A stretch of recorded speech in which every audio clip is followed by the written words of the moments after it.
Muito bem, saudações, caros alunos do primeiro ano B.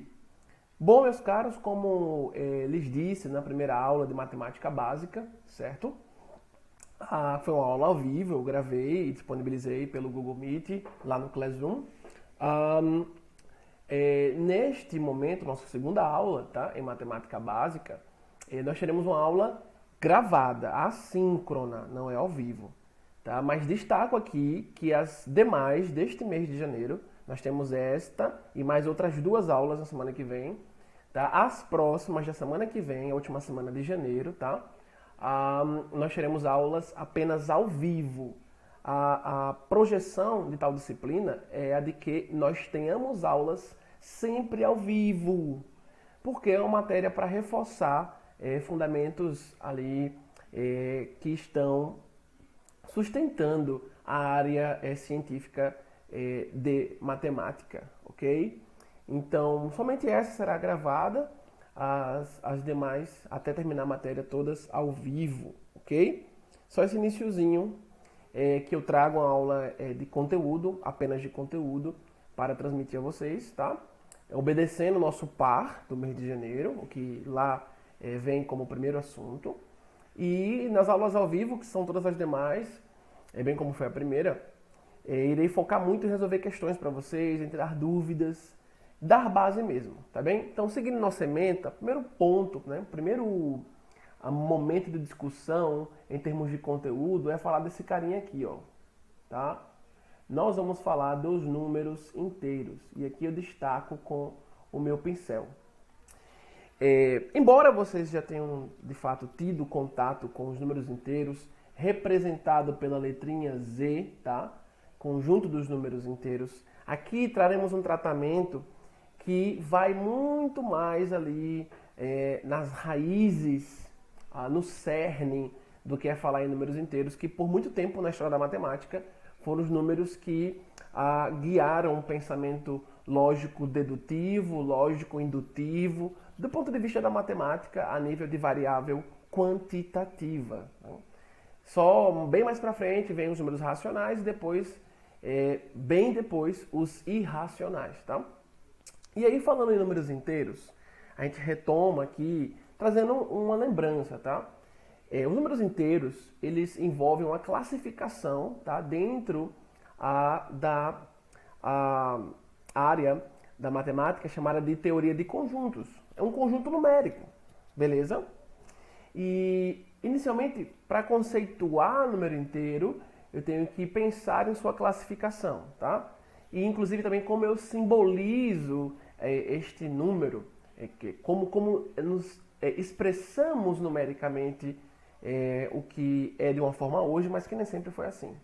Então, inicialmente aqui, ó, chama-se conjunto de números inteiros, simbolizado por esta letra Z, com sua perninha diagonal dobrada. É um símbolo matemático, tá? O seguinte conjunto, dois pontos. Então, tá aqui essa letra maiúscula Z, com a perninha diagonal dobrada, tem duas perninhas, então, quando tu vai escrever, tu escreve assim, né? E dobra a perninha aqui do meio. Este conjunto, ele é simbolizado, tá? Por valores numéricos que saem do zero e vão para a direita, bem como do zero para a esquerda em termos de uma escrita na horizontal. Tá? De que maneira? Entre um par de chaves, indicando elementos no seu interior separados por vírgula. E como eu falo número inteiro, então eu tenho uma representação simbólica que indica o objeto em sua integridade. Então, se eu falo o número 2 e coloco isso no contexto, eu tenho dois computadores. Então, tenho dois objetos em sua integridade. Eu nunca vou ter meio objeto, a terça parte de um objeto, a quinta parte, a nona parte, não. Falou inteiro, no contexto do nosso cotidiano, é a coisa inteira. Tá? Zero, o elemento neutro. Então, quando eu vou para a direita, num sentido que a gente convencionou como crescente, então eu vou saltando entre valores que eu posso escrever para representar algo inteiro, tá? Em sua integridade, 1, 2, 3, 4, assim por diante. E o reticências indicando para a direita que podemos ir para o mais infinito. De fato, o conjunto Z é um conjunto infinito positivamente.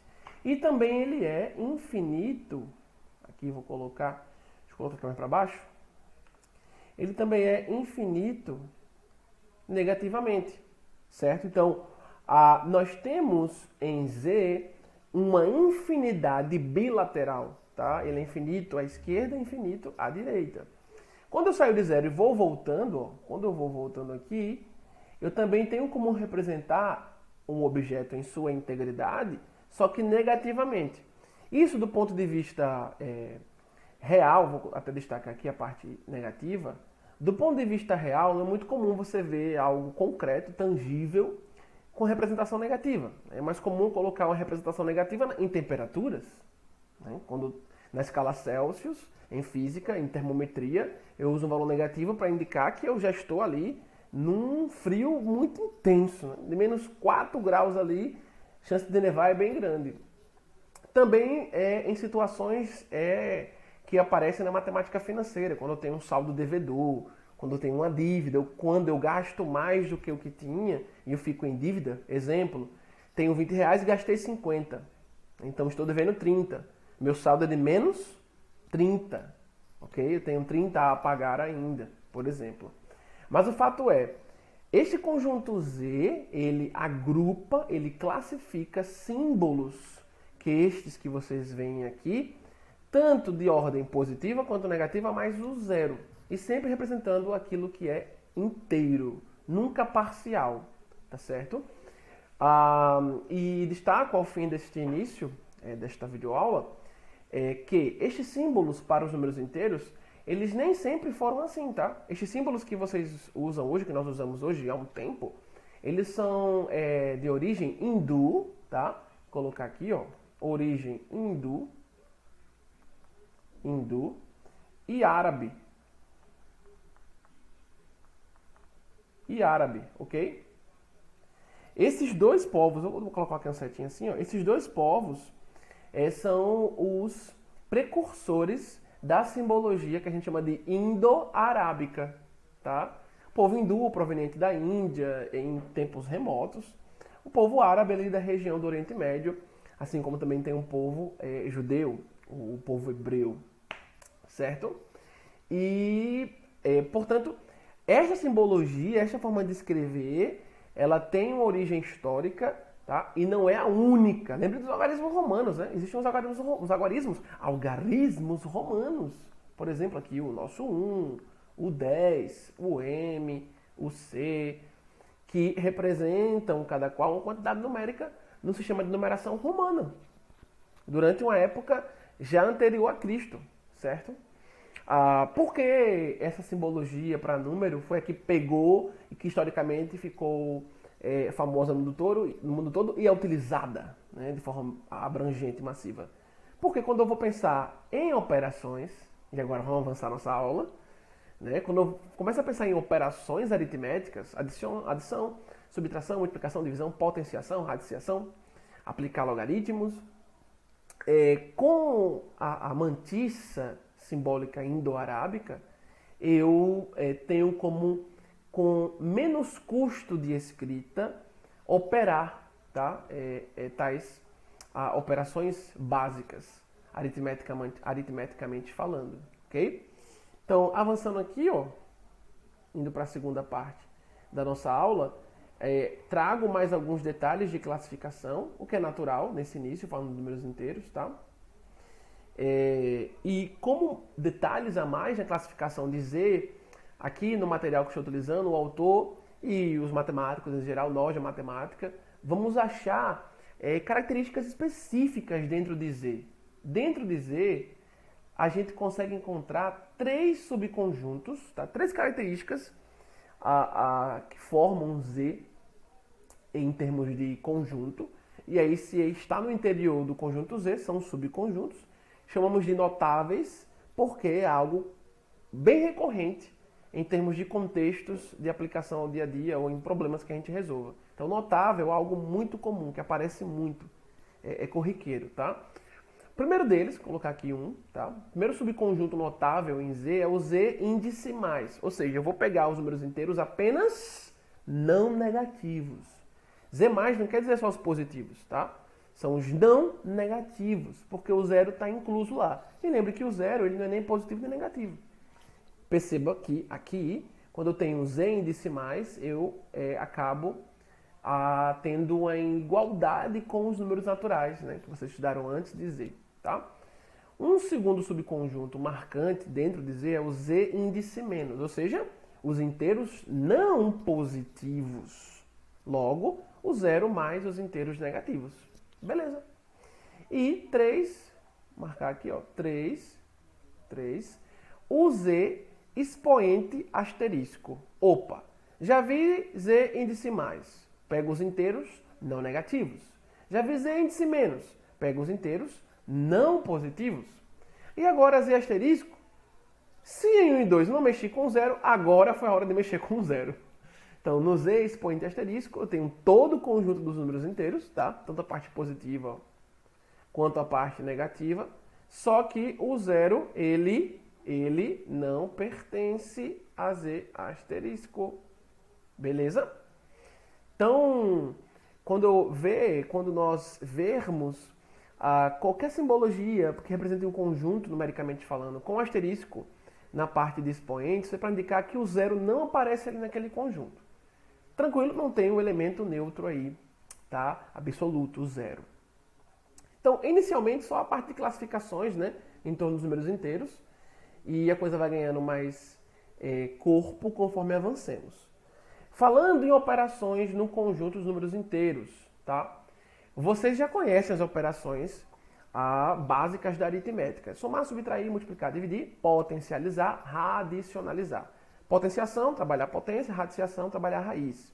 Beleza.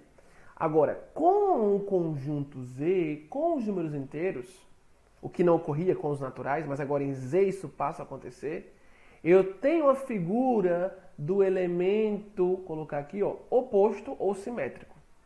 Então, se eu pego um x que pertença ao conjunto z, é sempre possível, isso sempre implica se eu estou no conjunto z como um todo, em sempre poder pegar o oposto a x, que também vai pertencer ao conjunto z.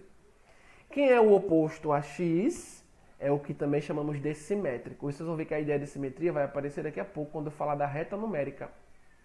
A ideia é que eu tenho uma reta aqui, ó, o zero está lá no meio, eu posso pegar à direita 1, primeiro inteiro positivo, depois do cara que dá origem à reta, que é o zero. E se eu for à esquerda, caminhar a mesma distância, eu tenho menos 1. Então aí nós dizemos que este menos 1 aqui e este 1, eles são o quê? Vou colocar aqui, ó. Eles são simétricos. Porque eles estão a uma mesma distância do meio da sua reta horizontal. Perceba que a ideia de simetria vem da geometria. E quer dizer o quê? Quando eu divido algo ao meio e para ambos os lados eu tenho elementos, tá? Que são de mesma natureza, que são comuns, estando a uma mesma distância de um ponto de referência. Tá? Então, quando eu saio de 0 para 1, ou eu saio aqui de 0 para menos 1, o que acontece? Eu caminhei a mesma distância. Tá? Uma unidade para a direita, uma unidade para a esquerda. E você então falar que menos 1 e 1 são simétricos, é dizer que eles estão a uma mesma distância de um ponto referencial ao meio que os divide. Show de bola, tá? Deixa eu apagar essa parte rapidinho. Aqui, borracha. Deixa eu aumentar minha borracha, porque eu vou precisar... Vamos precisar de espaço aqui. Deixa eu só apagar aqui rapidinho, um instantinho.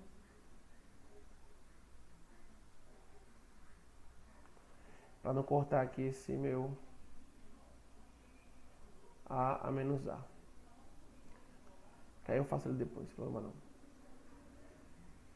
Então, aqui o autor vai falar isso pra gente, né? Quando eu chego no conjunto Z, eu não apenas posso realizar aquelas operações que nos naturais eu já realizava, mas dada a figura do simétrico a um valor, para todo A que pertence a Z, vírgula, existe o menos colocado neste A, o inteiro A na sua forma negativa, que também pertence a Z, vírgula, tal que, dois pontos, o que acontece? Eu posso aqui exibir a operação, podemos exibir a operação de soma, é bem verdade, entre esses caras. E esta operação de soma entre esses caras, Ora, se eu estou adicionando a A o seu negativo, eu estou subtraindo A do próprio A. E isso só pode dar 0. Logo, em Z, guarde isso, pessoal. Sempre que vocês verem isso em uma questão, em uma prova de concurso ou vestibular. O valor negativo aplicado a um número representa o seu elemento neutro na soma. Isto é, peguei um número A inteiro qualquer, estamos nos inteiros, e se eu adiciono a A o seu simétrico, esse simétrico é chamado de elemento neutro dele. Por quê? Porque quando eu somar o A com menos A, eu estou retirando o A dele mesmo, isso vai dar o 0, que é elemento neutro. Percebe isso? Então, este é chamado elemento neutro da adição, beleza? Então, quando eu começo a falar dos inteiros, surge o cenário para mim de uma operação entre dois números que tem como resposta 0, mas considerando que esses dois números são o mesmo. Eles são o mesmo, só variando no sinal. Tranquilo? Bom, e avançando mais um pouquinho, essa aula está quase acabando para não ficar um vídeo longo. Aquilo que eu falei para vocês ainda há pouco, né? E apaguei. Os números inteiros, eles podem ser representados geometricamente. Olha isso! Através de uma reta. Então, tracei uma reta horizontal, marquei o meio dela com o valor 0. 0 será a origem, como ele colocou aqui pra gente, ó, origem desta reta. Lembra que a reta, através da geometria plana, é uma figura que tem como uma das definições um conjunto infinito de pontos. Então a reta sempre pode ser prolongada para um lado, bem como para o outro. Ela é infinita para os dois sentidos. De 0 para a direita, a gente vai colocando os valores positivos, inteiros. 0 para a esquerda, valores negativos, inteiros. Então aqui eu teria o 0, o 1, o 2, o 3, 4 e assim por diante. Igualzinho como você viu lá no conjunto entre chaves. Mas agora representando isso geometricamente. Menos 1, menos 2, menos 3, menos 4 e assim também por diante aqui para a esquerda. Perceba que a representação de um número, marquei um ponto. A representação de um número no plano, tá? Eu posso denotar, obviamente, geometricamente, por um ponto. Então esse ponto aqui, vou chamar esse ponto de A. Se ele for um ponto isolado, eu posso identificá-lo, tá? Aqui, apenas por um número. Por exemplo, 10. Agora, se eu tenho um ponto, você vai lembrar lá do plano cartesiano, um ponto que está associado a um plano cartesiano, vou chamar esse ponto aqui de B, aí ele já não é só um número, ele é um par. Vai ter um valor que vem do eixo X e um valor que vem do eixo Y. Aqui eixo X e aqui eixo Y. Eixo X é essa reta inteira. Eixo Y também é essa reta inteira. O cruzamento entre elas é onde eu coloco o meu 0, minha origem. Então, por isso lá no plano cartesiano, veja como é bom essa matéria. Veja como essa matéria ela traz tópicos bons, porque a gente vai acabar revisando muita coisa. Vai aprofundar muito conhecimento. Por isso, quando eu estava lá no eixo X, do ponto de cruzamento dos eixos, entre X e Y, do 0 para a direita eu ia aumentando com valores inteiros. Do 0 para a esquerda, valores negativos. 0 subindo, positivos. 0 para baixo, negativos. Ok? Então, o ponto isolado representa apenas um número. Mas um ponto associado no plano cartesiano, um par ordenado. Um valor que vem de x e um valor que vem de y. É também nos dito que, em termos de números inteiros, nesta reta numérica, representando cada valor do conjunto Z, eu tenho que de um elemento numérico lá posto para outro, exatamente de um para outro, nós caminhamos este U. Vou colocar ele para aqui, este U. Uma unidade de medida, que a gente vai chamar de unidade de medida unitária. Aqui ele chamou de segmento unitário. Por que segmento? Porque eu estou na reta, né? Saiu de um ponto, vou até outro. Segmento, tá? Segmento de reta. Saiu de um ponto, vou até outro. Então, por que unitário?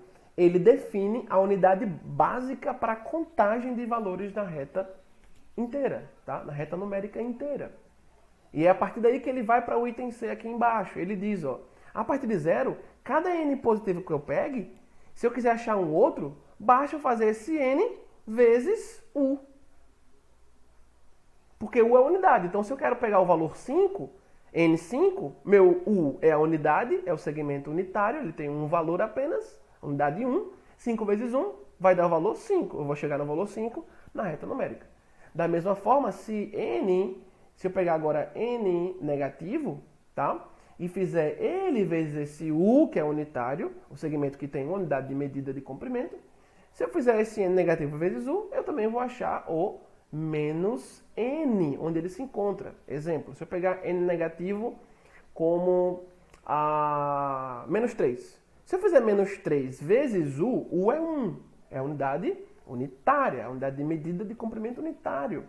Então, se eu fizer menos 3 vezes 1, o que é que vai dar? Menos 3. Ou seja, menos n, se meu n era o menos 3. Certo? Se meu n já era negativo, evidentemente que no final ele vai ficar negativo, já que eu não vou estar fazendo menos com menos, mas um cara negativo, o n menos 3, vezes u, que é 1 positivo. Então, menos com mais aí, termina menos. Tranquilidade pessoal. Então, nesta videoaula já são aqui... minha hora aqui já me diz que eu tenho 21 minutos de gravação.